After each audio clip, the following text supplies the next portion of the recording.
The New Adventures of He-Man.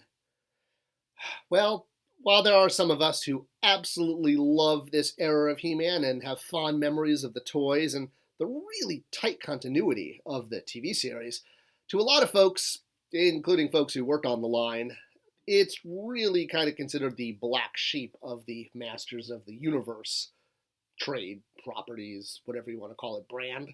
Yeah, it didn't perform that well, both the show and the toys. But it did take He-Man in a bold new direction, taking him from Eternia into outer space. He had all new allies, all new enemies. He had a spaceship called Spaceship Eternia.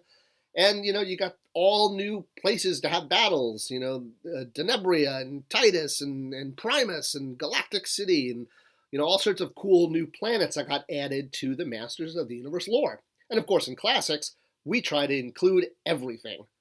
And honestly, the designs of the characters were really cool.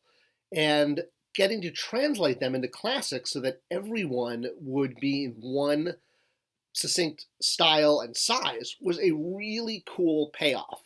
I mean, the villains alone, the mutants, they were so cool looking and translated so well to toys. I will admit the Galactic Protectors, they did translate well to toys, but for the most part they were like guys in spacesuits in different colors. But we tried to find the ones that were cooler looking. And that was a big challenge to bringing the new adventures into Classics. These figures were not in the same scale in the vintage era. They were smaller, and there were also a lot of them. There were a lot more than people realize, especially because many of the figures had variants, if you will, or refreshes. So kind of picking and choosing which new adventures figures to, shall we say, upgrade into Classics was often a bit of a challenge. We wanted to focus on the main characters, the ones that were, the A-list characters on the show and in the toy line, and we kind of knew we weren't going to be able to get to everybody. Now, originally the toy line was mapped out to 2018 and did include every single new adventures figure. Good guy, bad guy, just not the variants, like Too Tall Hoove and stuff like that. But as the years went by and sales kind of started to dip about 2013, realized that we weren't going to be able to have this full rollout to 2018 with all these obscure characters. So in 2013, we cut back and we trimmed the line, trimmed out, if you will, some of the fat, if you will, and focused with new adventures, at least, on just getting the main characters out there, which I kind of think we did. We did succeed in that. The ones that we did do were really the figures that were considered by fans of the show and the toy line to be the majors, to be the heavy hitters. And while we didn't get to everyone in New Adventures, the ones we did get to not only were heavy hitters, but we tried to focus on the ones that would translate really well into Classics toys. Like I said, when you were dealing with the good guys, the Galactic Protectors, or what were called the Galactic Guardians, but we couldn't use that name anymore because of copyright infringement. And I actually think that was with DC, not with Marvel. But a lot of the Galactic Guardians, they were guys in spacesuits. But when it was time to pick our first Galactic Guardian, or Galactic Protector, with the trademark, we of course wanted to go with the heroic, the amazing, the somewhat goofy, falling on his butt all the time, Flipshot. Wait, Flipshot? I thought you said this video was about Icarius. All right, we'll get to that, whatever his name is, whether it's Icarius or Flipshot or guy in space armor screaming all the time. Either way, this was a character that was going to translate really well into a Classics figure, because not only was he a spacesuit character, but he had a giant jetpack, he had an awesome arm-based missile launcher or movable helmet, everything you would want in a space-based action figure. So yeah, he did. He translated rather well. I mean, it was kind of a happy surprise seeing how the Horseman did an amazing job translating him from his vintage figure into Classics. Not every detail was there. The boots were a little different, and that was mostly a tooling issue. We couldn't, afford all the new parts, but we did our best, and I think we really did do him justice, especially because he came with a lot of extra parts, helmets and all. There was a variant of Flipshot / Icarius in the vintage line, but we wanted to focus on the core one, not the red one. And he was also a character that was pretty popular with kids. I mean, he even had a Halloween mask in the day. So, it was definitely the right choice, I think, to go out with to start the Galactic Protectors sort of a branch of Masters of the Universe Classics. And, you know, again, he worked so well. Especially, I loved, the fact that we could have the mask with the visor, and we could have a swappable second head without the mask on or without the helmet, and showing off the very handsome visage of Flipshot underneath. And actually, there's kind of funny the way his sculpt turned out in the Classics line. I'm not sure 100% why, well, I would say went in this direction. I think it was just kind of coincidence. But looking at that face sculpt, I still see it today. It looks to me exactly like a certain 1980s movie star. And I thought it would be really actually funny, since Icarius wound up looking like Val Kilmer if we kept doing all the Galactic Protectors in their helmetless look as different 80s action stars. But anyway, that was, that was just a happy accident. But doesn't he look like that? Well, with his blaster up on his arm and his helmet head on, you obviously forget about the Val Kilmer reference, and you could just enjoy the fact that he is really a kick butt action figure. From, huge wingspan, giant backpack, the whole 9 yards. So, how did we get to this figure? Oh, and I should note, I noted earlier about the boots not being totally perfect, but they were new sculpts. I don't want to imply they weren't new tools for his boots, because obviously they were with the fins and everything like that. Okay, so with that out of the way, let's talk about a little history of space characters. Now, at Mattel, it's no illusion that a lot of figures from Masters of the Universe took influence from previous characters that were released by Mattel.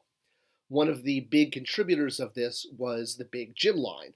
You would see sort of kind of Proto-Skeletor and Proto-Trapjaw and all sorts of characters show up in it, and that's because, well, at Mattel, and I saw this even when I was there 20 years later, toy lines that were popular or did well, the ideas would get reused, because honestly, it's not that easy coming up with a brand new idea for a toy, and if it worked in one year, there was absolutely a reason to sort of continue it in another line, in another brand, in another year.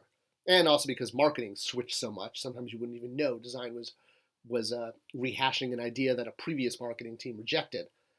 Now, Major Matt Mason, a line that predated Big Jim, this was in the late 60s during the Apollo missions. Besides having Major Matt and his astronauts, there was a proper action figure in the line, i.e. not made of rubber legs and arms. And this was Captain Laser. You don't get more, sci-fi than calling a character Captain Laser. And looking at him in his blue suit and his silver pants or, belt buckle, boots, gloves, etc., you can definitely see the color resemblance to what would later be Flipshot. Of course, Flipshot didn't have light-up eyes and a chest because, he wasn't laser-based powers. But the color scheme, well, I don't want to call it a coincidence. It could be. Obviously, blue works well for a space character. But again, knowing how Mattel works and having been there, ideas get recycled so much. And I'm willing to bet that there was definitely some influence from this figure when it came time to doing Icarius in the New Adventures line, saying, oh, we did it. I did a space character a while ago. Let's kind of just, fix him up a little bit. Same thing with Big Jim. As I said, there were Big Jim designs that influenced Skeletor and Trapjaw, and Big Jim was kind of a, He-Man's male Barbie, where he could be anything, a cowboy to a, kung fu to a ice skater. And, he was sort of your all-adventure, tough guy, male, hunter, fisher, ninja, everything. He was a male version of Barbie, more or less. And there was a line of Big Jim figures that were in spacesuits. Look at the blaster this guy's holding. Is that not like Optic's blaster right there? I don't know. It looks a lot like it. Well, while this character doesn't look much like Flipshot, there is this guy here. And this Big Jim figure, I don't know, to me this could be a New Adventures sort of Big Jim, do I call it a doll? Call it an action figure? because yeah, I mean he's got the mask, he's got the blue outfit, he's got the white armor. I mean, even the design of his belt and his gun look very, very similar to what wound up in New Adventures. And again, it's ideas at Mattel get recycled. So a designer tends to design figures kind of very similar, as they go, and get influenced on what they previously worked on. So there's definitely precedent to the fact that these previous figures, while they're not obviously an exact copy of Flipshot / Icarius, you can absolutely see the heritage as it sort of tumbled down through the years. Plus, designers tend to stay at Mattel a long time. Marketing rotates, but designers stick around for a long time, like decades. All right, so what about this name that I keep talking about, Icarius, Flipshot, and why is his name always changing? What's the deal? Is he Icarius? Is he Flipshot? Is he Bob the Space Guy? Well, the short version is he's kind of both.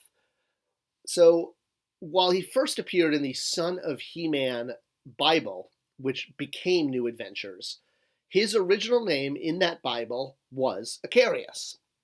The reason it was changed was it was felt that this name wasn't toy enough. So at the last minute, his name was changed to Flipshot. But in order to avoid having to translate Flipshot in Europe, he was still released as Icarius.